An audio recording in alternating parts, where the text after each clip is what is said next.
નમસ્કાર મિત્રો, આ ચેનલમાં તમારું સ્વાગત છે. તો મિત્રો, આ વિડીયોમાં આપણે ટેટ અને ટાટમાં પૂછાઈ શકે તેવા મનોવિજ્ઞાનના 50 મોસ્ટ આઈએમપી પ્રશ્નો જોઈશું. અને આ વિડીયો તમને પસંદ આવે તો આ વિડીયોને લાઇક, શેર અને સબસ્ક્રાઇબ કરવાનું ભૂલશો નહીં. તો ચલો મિત્રો, વિડીયોને સ્ટાર્ટ કરીએ છીએ. તો સૌથી પહેલો પ્રશ્ન છે, મનોવિજ્ઞાનનો અર્થ શું છે? તો એનો સાચો જવાબ આવશે વિકલ્પ નંબર બી, મન અને વર્તનનો અભ્યાસ. એના પછી પ્રશ્ન નંબર 2 જોઈએ કે સાયકોલોજી શબ્દ કઈ ભાષામાંથી આવ્યો છે? તો એનો સાચો જવાબ આવશે વિકલ્પ નંબર બી, ગ્રીક. એના પછી પ્રશ્ન નંબર 3 છે કે મનોવિજ્ઞાનના પિતા કોણ છે? તો મનોવિજ્ઞાનના પિતા છે એ વિલ્હેમ વુન્ટ છે. એના પછી જોઈએ પ્રશ્ન નંબર 4 કે પ્રથમ માનસિક પ્રયોગશાળા કોણે સ્થાપી? તો પ્રથમ માનસિક પ્રયોગશાળા છે એ વિલ્હેમ વુન્ટે સ્થાપી છે. એના પછી પ્રશ્ન નંબર 5 છે કે બિહેવિયરિઝમના પિતા કોણ છે? તો એનો સાચો જવાબ આવશે વિકલ્પ નંબર બી, જ્હોન બી વોટસન. એના પછી જોઈએ પ્રશ્ન નંબર 6 કે સાયકો એનાલિસિસના સ્થાપક કોણ છે? તો સાયકો એનાલિસિસના જે સ્થાપક છે એ સિગ્મન્ડ ફ્રોઈડ છે. એના પછી 7મો પ્રશ્ન છે કે ઈડ, ઈગો અને સુપર ઈગો કોના સિદ્ધાંત છે? તો આ 3 સિદ્ધાંત છે એ સિગ્મન્ડ ફ્રોઈડે આપ્યા છે. એના પછી પ્રશ્ન નંબર 8 છે કન્ડિશનિંગનો સિદ્ધાંત કોણે આપ્યો છે? તો કન્ડિશનિંગનો જે સિદ્ધાંત છે એ ઇવાન પાવલોવે આપેલો છે. એના પછી પ્રશ્ન નંબર 9 છે કે ઓપરન્ટ કન્ડિશનિંગ કોણે આપ્યું? એટલે કે આ સિદ્ધાંત છે એ કોણે આપ્યો છે? તો આ સિદ્ધાંત છે એ વિકલ્પ નંબર બી, BF સ્કિનરે આપેલો છે. એના પછી પ્રશ્ન નંબર 10 છે કે ઇન્ટેલિજન્સ ક્વોન્ટિયન્ટ એટલે કે આઈક્યુ શું માપે છે? તો આઈક્યુ એ બુદ્ધિ ક્ષમતા માપે છે. એના પછીનો પ્રશ્ન નંબર 11 જોઈએ કે લર્નિંગ શું છે? તો લર્નિંગ એ અનુભવથી બદલાવ છે. એના પછીનો પ્રશ્ન નંબર 12 જોઈએ કે મેમોરીનો અર્થ શું થાય? તો મેમોરીનો અર્થ થશે યાદ રાખવું અને ફરી યાદ કરવું. એના પછીનો પ્રશ્ન નંબર 13 છે કે શોર્ટ ટર્મ મેમોરી કેટલો સમય યાદ રહે છે? તો એનો સાચો જવાબ આવશે 20 થી 30 સેકન્ડ. એના પછીનો 14મો પ્રશ્ન છે કે લોંગ ટર્મ મેમોરી શું છે?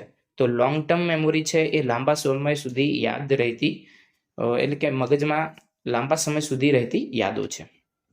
એના પછી પ્રશ્ન નંબર 15 છે કે મોટિવેશન શું છે? તો મોટિવેશન એટલે પ્રેરણા.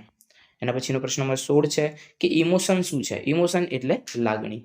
એના પછીનો પ્રશ્ન નંબર 17 કે ઇન્ટેલિજન્સનો પ્રથમ ટેસ્ટ કોણે બનાવ્યો? તો પ્રથમ ટેસ્ટ છે એ આલ્ફ્રેડ બિનેટે બનાવેલો છે. એના પછીનો પ્રશ્ન નંબર 18 જોઈએ કે પર્સનાલિટી શું છે? તો પર્સનાલિટી એ વર્તનનો સમૂહ છે. એના પછીનો પ્રશ્ન નંબર 19 છે ડેવલપમેન્ટનો અર્થ શું? તો ડેવલપમેન્ટનો અર્થ એ વૃદ્ધિ અને પરિવર્તન છે. એના પછી પ્રશ્ન નંબર 20 છે કે સાયકોલોજીનો મુખ્ય ઉદ્દેશ શું છે? તો સાયકોલોજીનો મુખ્ય ઉદ્દેશ છે એ વર્તન સમજવું અને નિયંત્રિત કરવું છે. એના પછીનો પ્રશ્ન નંબર 21 છે પરસેપ્શન શું છે? તો પરસેપ્શન એ સમજવાની પ્રક્રિયા છે. એના પછીનો પ્રશ્ન જોઈએ પ્રશ્ન નંબર 22 છે સેન્સેશન શું છે? તો સેન્સેશન છે એ ઇન્દ્રિયો દ્વારા માહિતી મેળવવી છે અથવા મળતી માહિતી છે.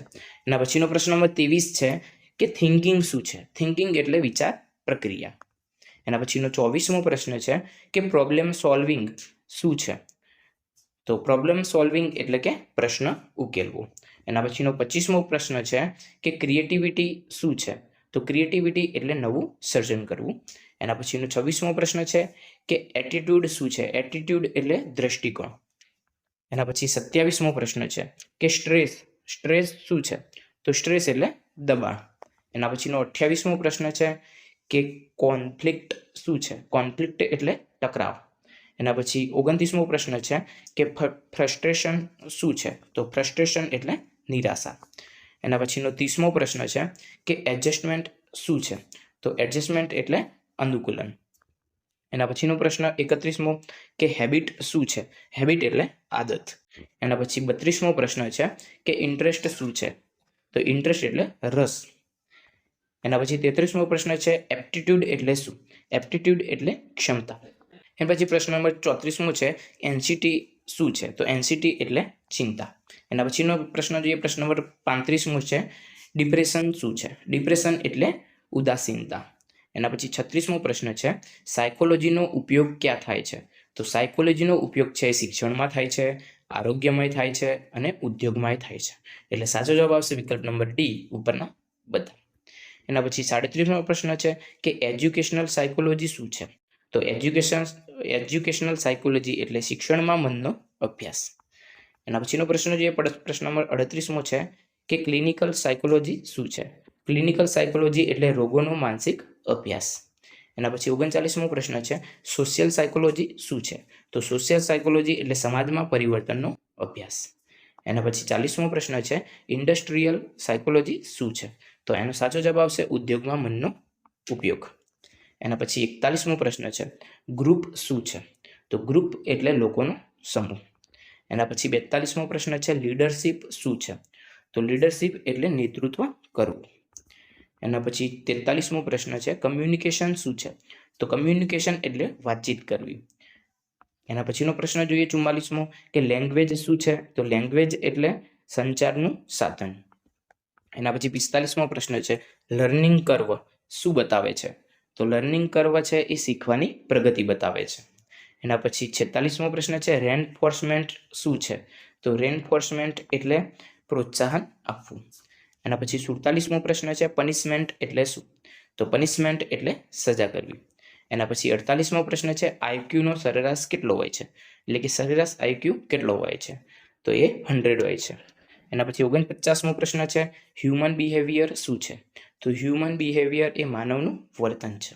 એના પછી છેલ્લો પ્રશ્ન છે પ્રશ્ન નંબર 50 કે સાયકોલોજીનો અભ્યાસ શા માટે કરવો જોઈએ? તો માણસને સમજવા માટે. તો મિત્રો અહીંયા 50 પ્રશ્નો પૂરા થાય છે. અને જો તમારે આવા વધારે વિડીયો જોઈતા હોય તો આ વિડીયોને લાઇક, શેર અને સબસ્ક્રાઇબ કરવાનું ભૂલશો નહીં.